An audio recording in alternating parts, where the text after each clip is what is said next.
नमस्कार, PP news line के prime time में आप सबका स्वागत। मैं हूं रजनी अनुपम। आइए नजर डालते हैं अब तक की प्रमुख सुर्खियों पर। गृह मंत्री शाह 13 को पहुंचेंगे राजौरी के डांगरी, अल्पसंख्यकों को दिलाएंगे सुरक्षा का भरोसा। राष्ट्रीय युवा दिवस पर भारतीय जनता युवा मोर्चा ने किया मैराथन का आयोजन, मेयर राजेंद्र शर्मा ने झंडी दिखाकर किया रवाना। शेरे कश्मीर एग्रीकल्चर यूनिवर्सिटी का नाम बाबा जित्तो के नाम पर हो, कहा एकजुट जम्मू ने। और कांग्रेस ने शासन के आदेश का किया कड़ा विरोध। गृह मंत्री अमित शाह राजौरी जिले के डांगरी गांव में 13 जनवरी को पहुंचेंगे। वे वहां नए साल के पहले दिन व 2 जनवरी को हुए आतंकी हमले में मारे गए 7 लोगों के परिवारों से मिलेंगे। इस दौरान शाह उन्हें सुरक्षा का भरोसा दिलाएंगे। माना जा रहा है कि सीमावर्ती जिले में सुरक्षा और ग्राम सुरक्षा समूह को मजबूत बनाने के लिए घोषणा भी कर सकते हैं। वहां से जम्मू आएंगे और सुरक्षा हालात की समीक्षा करेंगे। इस दौरे को देखते हुए सुरक्षा तैयारियां तेज हो गई हैं। सूत्रों ने बताया कि गृह मंत्री दिल्ली से सीधे डांगरी पहुंचेंगे। वहां वे आधा घंटा रहने के दौरान गांव वालों से मिलेंगे। पीड़ित परिवारों को सांत्वना देने के साथ ही अल्पसंख्यकों में ये भरोसा दिलाने की कोशिश करेंगे कि वे अपने आप को असहाय ना समझे। देश भर में आज युवा दिवस मनाया जा रहा है। इसी मौके पर आज भारतीय जनता युवा मोर्चा द्वारा मैराथन का आयोजन किया गया, जिसका टाइटल यंग इंडिया रन रखा गया था। इस मैराथन को मेयर जम्मू राजेंद्र शर्मा द्वारा झंडी दिखाकर रवाना किया गया। इस मौके पर युवा मोर्चा के अध्यक्ष अरुण प्रभात मुख्य तौर पर मौजूद थे। उन्होंने कहा कि युवा हमारे देश का भविष्य है और उन्हें स्वामी विवेकानंद के दिखाए मार्ग पर चलना चाहिए।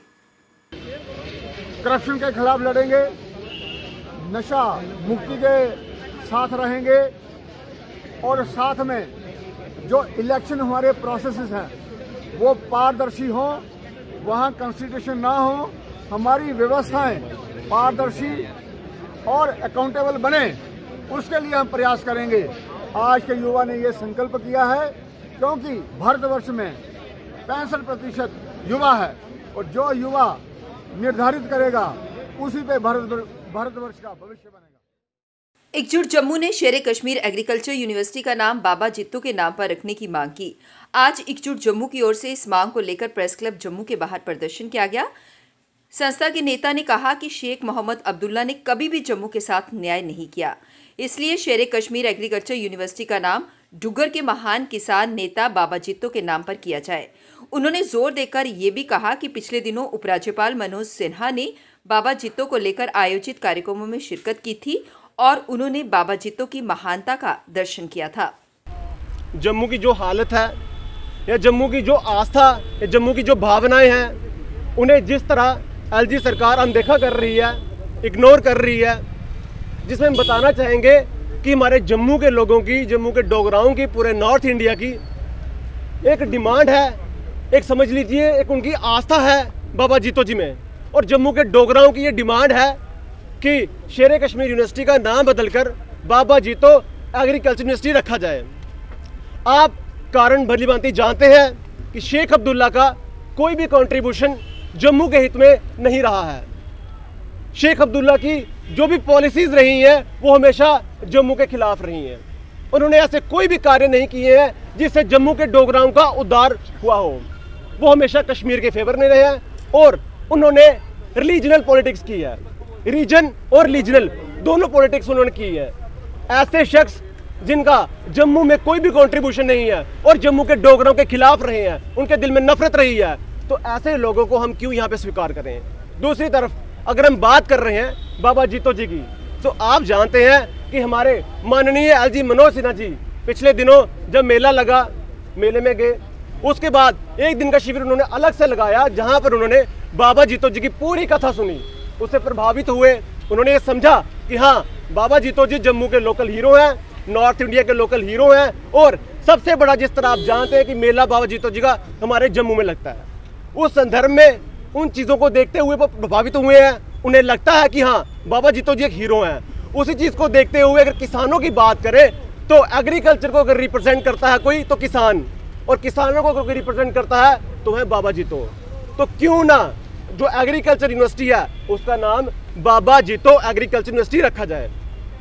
आप जानते हैं पिछले दिनों आज से कितनी देर में जब हमारी 370 तोड़ी गई, 370 तोड़ने के बाद जम्मू के लोगों को आश्वासन दिया गया कि जो जम्मू कश्मीर कांग्रेस ने प्रदेश शासन के उस आदेश की कड़ी आलोचना की है जिसमें छोटे किसानों को एनक्रोचर के दायरे में माना गया है।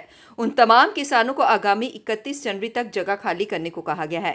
प्रदेश कांग्रेस कमेटी के मुख्य प्रवक्ता एडवोकेट रविंदर शर्मा ने आरोप लगाते हुए कहा कि मौजूदा शासन गरीब किसानों पर कुठाराघात करने जा रहा है, जिसका कांग्रेस पार्टी कड़ा विरोध करती है। वहीं शासन से मांग की है कि जो किसान पिछले कई दशकों से जमीनों पर खेतीबाड़ी तथा घर बनाकर रह रहे हैं, वह जगह उन्हें कानूनी रूप से अलॉट की जाए कि वो मालकाना हक जो है वो मांग सकते हैं। लेकिन सरकार ने एकतरफा एक तुगलकी फरमान जारी करके तमाम जम्मू कश्मीर में उन गरीब किसानों को, आम आदमी को बेदखल करने का प्रयास शुरू कर दिया है। हम लैंड ग्रैबर, भू माफिया, बड़े ठेकेदारों के साथ नहीं है।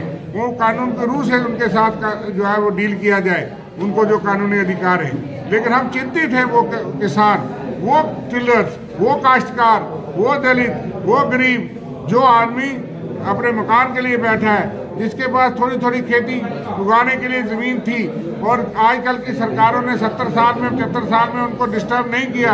आज वो तमाम लोग एक ही लाठी और एक ही कानून और एक ही आर्डर के तहत उनको बेदखली और उनको जबरन पुलिस के जरिए उनको हटाने का प्रयास कर रही है, जिसका हम बहुत बड़ा विरोध करते हैं और सरकार से मांग करते हैं कि इस आर्डर को फौरी वापस लिया जाए और कानून के रूप के तहत उनको अधिकार दिए जाए।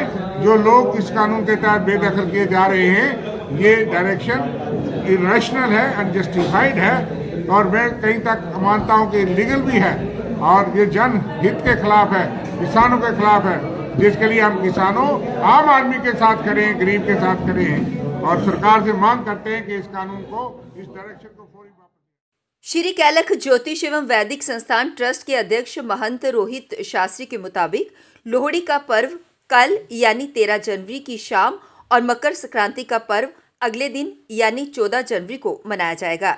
इसके बारे में उन्होंने अधिक जानकारी साझा की।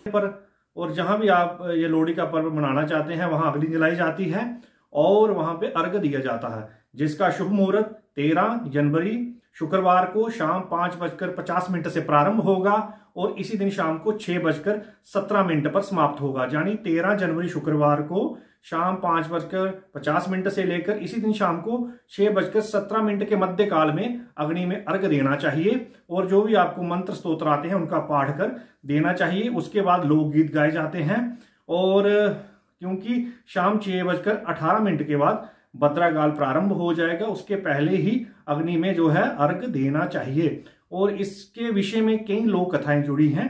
कुछ राज्यों में दक्ष प्रजापति की पुत्री सती के याद में यह पर्व मनाया जाता है और कुछ दूल्हा भट्टी की कहानी भी इससे जुड़ी हुई है। और एक यह संकेत है कि लोहड़ी के दिन जो अर्घ दिया जाता है वो गर्म वस्तुओं का अर्घ दिया जाता है, जैसे मूंगफली होती है, गुड़ होता है, तिल होता है, मक्की के दाने होते हैं। और एक संकेत है कि सर्दियां समाप्त हो रही हैं और एक समय का परिवर्तन हो रहा है, अब हमें गर्म चीजें नहीं खानी चाहिए। और जिनकी एंगेजमेंट हुई होती है अथवा अभी नया विवाह हुआ होता है, ये लड़कियों के घर एक दूसरे के घर जो है ये लोहड़ी का त्योहार दिया जाता है और बच्चे जो हैं गाँव में सज्जा लगाकर घूमते हैं और लोग गीत गाते हैं और लोहड़ी मांगते हैं। ऐसा एक ये पर्व जहां जम्मू कश्मीर, हिमाचल, पंजाब आदि राज्यों में मूलतः बड़ी धूमधाम से मनाया जाता है। मकर संक्रांति का पर्व इस वर्ष 14 जनवरी शनिवार को मनाया जाएगा और इसके बाद जो है सूर्य उत्तरायण हो जाता है, मांगलिक कार्य भी प्रारंभ हो जाते हैं और सूर्यदेव जब मकर राशि में प्रवेश करते हैं तो उसे मकर संक्रांति कहा जाता है। 14 जनवरी शाम 8:44 पर सूर्यदेव मकर राशि में प्रवेश करेंगे और संक्रांति का पुण्यकाल 14 जनवरी शनिवार दोपहर 2:20 के बाद प्रारंभ होगा और दान पुण्य स्नान करने के लिए 14 जनवरी सुबह 11:10 के बाद आप पवित्र नदियों में स्नान कर सकते हैं, दान पुण्य करें, भगवान सूर्यदेव के मंत्र स्तोत्रों का पाठ करें। शनिवार के दिन ये संक्रांति आई है, शनिदेव के मंत्र स्तोत्रों का पाठ करें, उनकी कृपा आप पर बनी रहेगी। इस संक्रांति को कंबल चल रहे सड़क सुरक्षा सप्ताह को लेकर लगातार लोगों को यातायात नियमों के बारे में जागरूक किया जा रहा है। इसके चलते एसएसपी ट्रैफिक मुजफ्फर अहमद शाह ने कहा कि दुर्घटनाओं की संख्या को कम करने के लिए श्रीनगर शहर में ब्लैक स्पॉट की पहचान की गई है और ये पूरा होने वाला है। सिफारिशों के साथ जल्द ही डीसी श्रीनगर को भेजा जाएगा। उस पर्टिकुलर स्ट्रेच में जहाँ पे मेजॉरिटी जो एक्सीडेंट्स होते हैं या जो डेथ्स होती हैं, तो उस पर काम चल रहा है।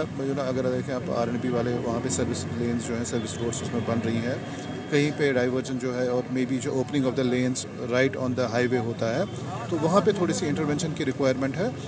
होपफुली इंशाल्लाह जो इन पर्टिकुलर चीज़ों पे जो है थोड़ा सा काम हम करेंगे। बाकी रोड्स पे जहाँ पे भी अगर आप एक्सीडेंट देखें तो मे बी कहीं पे जो है रोड डिज़ाइन कुछ गलत है, ओवर स्पीडिंग हो, तो इन चीज़ों पे काम होगा इंशाल्लाह। सो कोशिश रहेगी कि इस साल जितने कम से कम एक्सीडेंट हो सकें श्रीनगर में, जितने कम से कम इंजरीज हों, तो उतना बेहतर है। पब्लिक परसेप्शन एक ये बन रहा है कि लोग जी शराब पी के या नशा करके गाड़ियाँ चलाते हैं। क्या कोई आपके पास ऐसा? देखिए, इसमें मैं आपको बता दूँ, वी हैव बीन, हमारे पास वो अल्कोहल मीटर्स जिसको कहते हैं ना कि विल बी यूजिंग दैम। तो जो आप ये कह रहे हैं कि शराब पी के लोग चल रहे हैं, will be randomly checking people. Assurance मैं आपको दे रहा हूँ इस पर कि हम काम करेंगे, हम काम बहुत फ्रंट्स पे करें, इस पर भी काम करेंगे, इसमें कोई इशू नहीं है, because we have the gadgets, will use them. हमारे पास कोई डाटा है कि पिछले साल कितना एक्सीडेंट्स हुए श्रीनगर में? होगा तो याद, अगर आपको हो तो। नहीं, देखें, around last year we have lost around 48 people in accidents Srinagar में। तो इशू उसमें वही देखें आप, मेजॉरिटी जो लोग मरे हैं उसमें बाईपास पे ही मरे हैं। सो दैट इज़ वाई मेरा फोकस आज की डेट में बाईपास पे रहेगा। और दूसरा, अगर आप लास्ट ईयर का डेटा देखें, जून और जुलाई में जब स्कूल्स की छुट्टी हुई, मेजॉरिटी जो लोग मरे उन 2 महीनों में मरे हैं। सो कहीं ना कहीं पे इसमें अगर आप देखें कोरिलेशन कहीं ना कहीं पे इन चीज़ों पे है, बाईपास और जब छुट्टियां हुई स्कूल्स की, छोटे बच्चे जो मेजॉरिटी जो डेथ हुई उनकी उन 2 महीनों में हुई। So we need to focus अब, क्योंकि हमारे पास डेटा भी है इसमें और हमने देखा भी ऑन ग्राउंड क्या है, तो उन 2 महीनों में थोड़ा सा जो हमारा जो एनफोर्समेंट वो ठीक ठाक से रहेगा, plus focus will be on the bypass. SMC सभी घटनाओं से निपटने के लिए तैयार है, जैसे कि मौसम विभाग ने 13 जनवरी तक बर्फबारी की भविष्यवाणी की है। इसको लेकर श्रीनगर नगर निगम ने सभी जरूरी तैयारियां की हैं। वार्ड अधिकारी शब्बीर अहमद हकून ने लोगों को सड़क पर वाहन नहीं खड़े करने की अपील की और उन्होंने ये भी कहा कि मशीनरी किसी भी अप्रिय घटना से निपटने के लिए तैयार है। उन्होंने लोगों से ना घबराने को कहा और कहा कि वो हर स्थिति पर नजर बनाए हैं। प्रेडिक्शन आई है 11 और 13 तारीख को बर्फबारी होने वाली है। उस बर्फबारी के एवज हमारे कमिश्नर साहब ने इसका सीरियस नोट लेते हुए कल रात को ही हमें आगाह किया है और तैयार रहने के लिए, मतलब इस स्नोफॉल के साथ फाइट करने के लिए तैयार रहने के लिए हिदायत की है। और उसी वक्त हमने अपने फील्ड अमले को भी तैयार रहने की हिदायत दी है। हम कल रात को भी यहाँ से मतलब 11-12 बजे तक थे और आज सुबह मॉर्निंग से ही हम रेडी है। ये देखिए, हमारी मशीनरी जो है बिल्कुल साथ है, हमारे ड्राइवर साहिबान, हमारे फील्ड अमला बिल्कुल साथ है। और ख़ासकर मैं आप लोगों की वसादत से लोगों से गुजारिश करता हूं कि वो अपनी गली कोचों में गाड़ियां न रखें, रेड़े शेड़े न रखें, ताकि हमें बर्फबारी उठाने में आसानी हो। दूसरी बात यह है कि अगर कहीं भी किसी को कोई तकलीफ़ हो, हमारा फ़ोन नंबर वेबसाइट पे है, हमें कॉल करेंगे और हमारा टीम फिल फॉर उसी वक्त वो मामला हल करेगी। रहबरी खेल शिक्षकों का प्रदर्शन आज भी जारी रहा। खेल शिक्षक आज इकट्ठे हुए और अपनी मांगों के समर्थन में नारेबाजी करते हुए नाराजगी जताई। प्रदर्शनकारियों ने कहा कि एक तरफ सरकार उनकी मांगों को पूरा नहीं कर रही, दूसरी तरफ पुलिस उनकी आवाज को दबाने की कोशिश कर रही है। उन्होंने आगे कहा कि उनकी 2 ही मांगे हैं, पदों को डीफ्रीज करने के प्रस्ताव को रद्द किया जाए और प्रोबेशन अवधि को 7 साल से घटाकर 5 साल किया जाए। जब तक उन्हें लिखित में आदेश जारी नहीं किया जाएगा तब तक वे प्रदर्शन जारी रखेंगे, वे पीछे नहीं हटेंगे। हमारे रिलेटिव जितने स्पोर्ट्समैन हैं सारे बाहर आएँ और हमारे साथ, हमारी फाइट में हमारे साथ जुड़ जाएं। एक दिन ये तभी जनता हमारे साथ जुड़ जाएगी, उस दिन एडमिनिस्ट्रेशन को जवाब देना मुश्किल होगा। और मैं बीजेपी वालों को भी यह बात बोलना चाहता हूँ कि टाइम रहे मैटर स्टार्ट आउट कर दें आप। अदरवाइज आप बोलेंगे इलेक्शन का हमारे लिए करेंगे, इलेक्शन टाइम पे, उस समय हम लोग ये नहीं, आपको क्लैरिटी नहीं देंगे कि आपने इस समय हमारा किया। इस समय टाइम है, टाइम रहे हमारा मैटर स्टार्ट आउट करते हैं। अब वक्त हो चला एक ब्रेक का, मिलते हैं ब्रेक के बाद। रंगीन खबरों की परत दर परत होता है तबसरा, थोड़ा बयां करता है खबर के पीछे की कहानी। तीर पंचाल से सब कुछ दिखता है।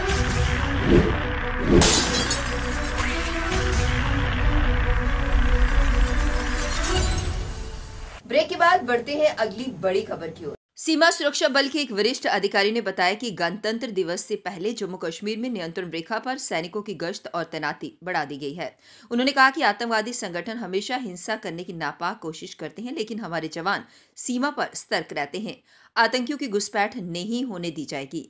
बीएसएफ कश्मीर फ्रंटियर के महानिरीक्षक अशोक यादव ने कहा कि इस तरह के प्रयास सीमा पार से होते हैं, लेकिन सेना हर बार इन नापाक कोशिशों को नाकाम कर रही है। जब भी इस तरह गणतंत्र दिवस या कोई आयोजन होता है तो हमारी सतर्कता दोगुनी हो जाती है। पेट्रोलिंग और तैनाती को मजबूत किया है। कई सुरक्षा एजेंसियां भी कानून व्यवस्था के कर्तव्यों के लिए तैनात हैं। जम्मू कश्मीर पुलिस ने बुधवार को उत्तरी कश्मीर के कुपवाड़ा जिले में एक व्यक्ति को 57 लाख रुपए की से अधिक नकदी के साथ गिरफ्तार कर लिया। पुलिस प्रवक्ता के अनुसार सैयद इरफान अब्दुल्ला को 57.43 लाख रुपए की नकदी के साथ गिरफ्तार किया गया। लरीबल इलाके में ये पैसा उसने एक गीजर के अंदर छिपा रखा था। पुलिस ने मामला दर्ज कर जांच शुरू कर दी। इससे पहले पुलिस ने पामपोर निवासी लश्कर तैयबा के आतंकी मददगार फरजान को 9.95 लाख रुपए नगद व 450 ग्राम हीरोइन के साथ गिरफ्तार किया। पुलिस को आशंका है कि ये पैसा हीरोइन की बिक्री से मिले हैं, जिनका उपयोग आतंकी गतिविधियों के लिए किया जाना था। गांदरबल जिले के सोनामर्ग के बालटाल जोजिला इलाके में भारी भूस्खलन हुआ है। फिलहाल इससे नुकसान की कोई सूचना नहीं है। एक प्रशासनिक टीम इस बारे में जानकारी जुटा रही है। उधर जम्मू कश्मीर में लगातार कड़ाके की ठंड जारी है। मौसम विभाग के मुताबिक 24 घंटों के भीतर कई इलाकों में भारी बर्फबारी और बारिश होने की संभावना है। भारतीय सेना की चिनार कोर के जवानों ने भारी बर्फबारी के बीच नियंत्रण रेखा पर स्थित जम्मू कश्मीर के सुदूरवर्ती गांव में दर्द से तड़पती एक गर्भवती महिला को बचाया। एक आधिकारिक बयान में बताया गया कि सैनिक महिला तक पहुंचने और उसे अस्पताल लाने के लिए बुधवार शाम बर्फबारी के बीच कई किलोमीटर चलकर गए। सैनिकों ने बोनियार तहसील में नियंत्रण रेखा से सटे चौटाली गांव में से आपातकालीन निकासी की। बयान में कहा गया है कि टीम ने सड़क की खराब स्थिति के बावजूद उसे बोनियार में प्राथमिक स्वास्थ्य देखभाल केंद्र में स्थानांतरित किया था। चिनार कोर ने कहा कि बर्फीले तूफान जैसी स्थिति का सामना करते हुए बचाव अभियान चलाया गया। उन्होंने बताया कि मोहम्मद हफी की पत्नी मिश्रा बेगम को बोनियार तहसील के चौटाली गांव से प्राथमिक स्वास्थ्य केंद्र बोनियार ले जाया गया। आतंकियों, राष्ट्र विरोधी तत्वों व उनके समर्थकों के खिलाफ मामलों की सुनवाई के लिए जम्मू कश्मीर सरकार ने 6 और अदालतों का गठन किया है। कानून, न्याय एवं संसदीय मामले विभाग द्वारा बुधवार को इस संदर्भ में अधिसूचना जारी की गई। ये अदालतें गैर कानूनी गतिविधियों की रोकथाम अधिनियम के तहत मामले की सुनवाई करेंगी और अपना निर्णय सुनाएंगी। इसके साथ ही कश्मीर में UAPA मामलों की सुनवाई के लिए अधिसूचित अदालतों की संख्या 3 से बढ़कर 9 हो गई है। प्रदेश के विभिन्न जिलों में मौजूदा समय में UAPA के तहत करीब 1700 मामले दर्ज हैं। इनमें से करीब 1300 कश्मीर में है। लगभग 1000 मामलों की अदालत में सुनवाई भी जारी है। राष्ट्रीय जांच अधिनियम 2008 के प्रावधानों के मुताबिक अधिसूचित की गई ये 6 अदालतें कश्मीर के सभी 6 जिलों में UAPA के तहत दर्ज मामलों पर सुनवाई करेंगी। टाइम के आज के इस अंक में बस इतना ही। मुझे और मेरी पूरी टीम को दीजिए इजाजत और आप देखते रहिए PP न्यूज़ लाइव। नमस्कार। जम्मू में आई टेस्टिंग की साइंटिफिक और मॉडर्न टेक्नोलॉजी के लिए हमेशा याद रखें जेम ऑप्टिशियंस, जहां पर रखा जाता है आपकी हर जरूरत का ख्याल। Gem opticians with the facility of eye exercise, A scan, biometry, pachymetry और ऑटोमेटेड फील्ड एनालाइजर। और हाँ, हमारे यहाँ बढ़िया क्वालिटी के ब्रांडेड स्पेक्टिकल्स, सनग्लासेस और कॉन्टेक्ट लेंसेज मिलते हैं। आपका भरोसेमंद एक ही नाम, Gem Opticians, Gandhinagar. Gem Opticians, Nai Basti. Gem Opticians, Amphalla. Gem Opticians, Trikuta नगर।